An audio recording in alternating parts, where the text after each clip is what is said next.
teman-teman. Di sini aku akan membahas tentang definisi, konsep, dan ruang lingkup metodologi ekonomi Islam. Di mana topik ini penting, apalagi buat kita yang belajar ekonomi Islam.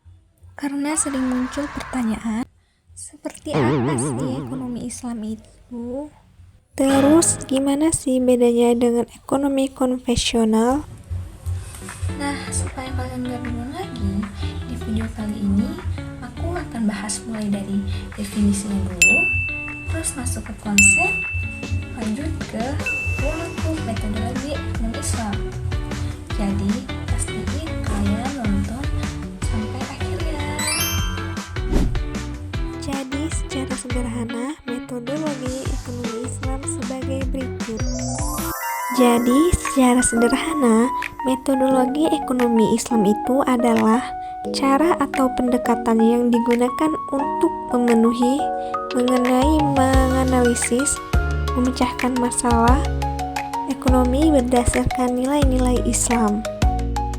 Kalau ekonomi konvensional biasanya menggunakan pendekatan dan rasional empiris saja, maka ekonomi Islam punya pendekatan yang berbeda, yaitu berdasarkan sumber utama ajaran Islam, Al-Quran, hadis, ijma, dan qiyas. Artinya metodologi ekonomi Islam ini gak cuma melihat dari aspek untung rugi atau efisiensi aja, tapi juga mempertimbangkan apakah suatu kegiatan ekonomi itu halal, adil, dan membawa keberkahan. Misalnya nih, dalam sistem ekonomi konvensional, bunga atau interest dianggap hal biasa. Tapi dalam ekonomi Islam, bunga itu termasuk riba dan hukumnya haram karena bisa merugikan salah satu pihak. Jadi intinya, metodologi ekonomi Islam itu bukan cuma cara soal akhirnya, tapi juga soal cara dan nilainya yang digunakan dalam proses ekonomi itu sendiri. Oke teman-teman, jadi metodologi ekonomi Islam ini berdiri di atas beberapa konsep dasar. Ada 4 konsep besar yang perlu kita ketahui. Yang pertama ada tauhid. Tauhid ini artinya keesaan Allah Subhanahu wa Ta'ala dalam ekonomi. Tauhid ini berarti bahwa semua aktivitas ekonomi yang kita lakukan, entah jual beli, investasi, atau bekerja, itu harus diniatkan sebagai bentuk ibadah dan pengabdian kepada Allah. Jadi bukan cuma cari untung di dunia, tetapi juga mencari keberkahan di akhirat. Yang kedua, keseimbangan. Islam ngajarin kita buat hidup seimbang. Dalam konteks ekonomi, keseimbangan ini berarti kita nggak boleh serakah, tidak boleh menindas orang lain, dan harus bisa menjaga keadilan antara kepentingan pribadi dan kepentingan masyarakat. Yang ketiga adalah keadilan. Ini konsep yang paling penting, di mana ekonomi Islam menolak semua bentuk ketidakadilan, termasuk riba, penipuan, dan eksploitasi. Tujuan akhirnya adalah terciptanya maslahah atau kemaslahatan bagi semua pihak. Yang keempat adalah kebebasan yang bertanggung jawab. Islam ngasih manusia kebebasan untuk berusaha, tapi tetap dalam koridor syariah. Jadi, boleh berdagang, boleh berinovasi, tapi jangan sampai melanggar prinsip halal dan haram atau melakukan penipuan. Jadi, bisa dibilang konsep metodologi ekonomi Islam itu bukan cuma soal teori ekonomi, tetapi juga menyentuh nilai-nilai moral dan spiritual yang buat ekonomi lebih manusiawi dan beretika. Oke, konsep dasar udah dibahas nih ya. Nah, sekarang biar kita lebih paham, kita lanjut ke bagian 3, yaitu ruang lingkup metodologi ekonomi Islam. Ruang lingkup metodologi ekonomi Islam ini luas sekali teman-teman.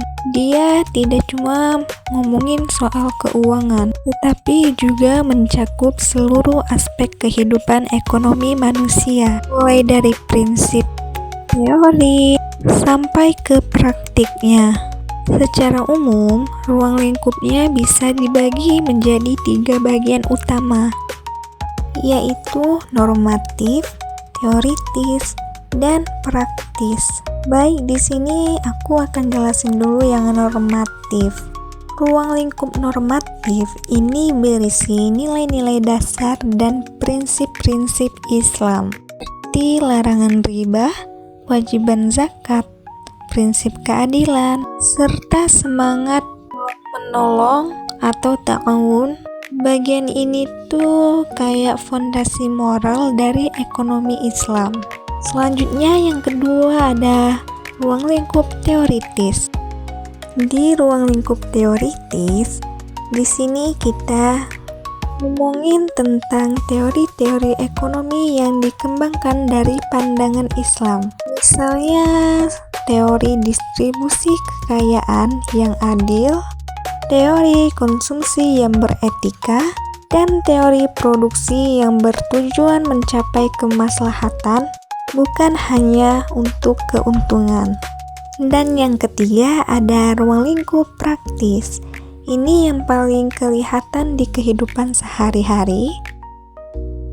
Contohnya bisa kita lihat di lembaga-lembaga keuangan syariah seperti bank syariah, koperasi syariah, asuransi syariah, bahkan pasar modal syariah, yang dimana semua lembaga itu berjalan berdasarkan prinsip dan metodologi ekonomi Islam yang diatur dalam Al-Quran dan hadis. Oke, kita masuk ke perbedaan ilmu ekonomi Islam dan konvensional.